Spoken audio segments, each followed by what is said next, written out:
পশ্চিম মধ্য বঙ্গোপসাগর ও তৎসংলগ্ন এলাকায় অবস্থানরত নিম্নচাপটি ঘনীভূত হয়ে গভীর নিম্নচাপে পরিণত হয়েছে। সমুদ্র বন্দরসমূহকে ৩ নম্বর সতর্ক সংকেত দেখিয়ে যেতে বলা হয়েছে। এর প্রভাবে দেশের বিভিন্ন স্থানে দমকা বাতাস সহ বৃষ্টি হচ্ছে। আরও ৪ দিন সারা দেশে থেমে থেমে বজ্রসহ বৃষ্টিপাত হতে পারে বলে জানিয়েছে আবহাওয়া অধিদপ্তর। জেলা প্রতিনিধিদের সহায়তায় আরও জানাচ্ছেন AR বাদল। গেল দুদিন ধরেই বৈরী আবহাওয়া বিরাজ করছে। বৃষ্টি হচ্ছে থেমে থেমে। গভীর নিম্নচাপের কারণে উত্তাল রয়েছে সাগর, যে কারণে বিপাকে পড়েছেন সাগর পাড়ের মানুষ। কুয়াকাটায় দেখা যায় টানা বৃষ্টির কারণে স্থবির হয়ে পড়েছে জনজীবন। সকল মাছ ধরা ট্রলারকে উপকূলের কাছাকাছি থেকে সাবধানে চলাচল করতে বলা হয়েছে।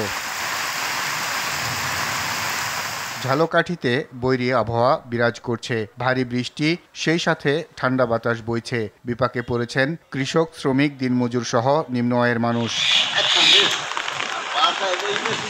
মেহেরপুরে অবিরাম বৃষ্টিতে জনজীবনে পড়েছে বিরূপ প্রভাব। স্বাভাবিক কাজকর্ম হচ্ছে বাধাগ্রস্ত। অন্যদিকে মাঠ ভর্তি আমন ধান ও সবজি নিয়ে দুশ্চিন্তায় পড়েছেন কৃষকরা। পটুয়াখালীর রাঙ্গাবালী ও পায়রা সমুদ্র বন্দর এলাকায় থেমে থেমে বৃষ্টি হচ্ছে। উত্তাল হয়ে উঠেছে সাগর। ফলে সাগরে থাকা জেলে ও ট্রলার উপকূলের কাছাকাছি এসে আশ্রয় নিয়েছে।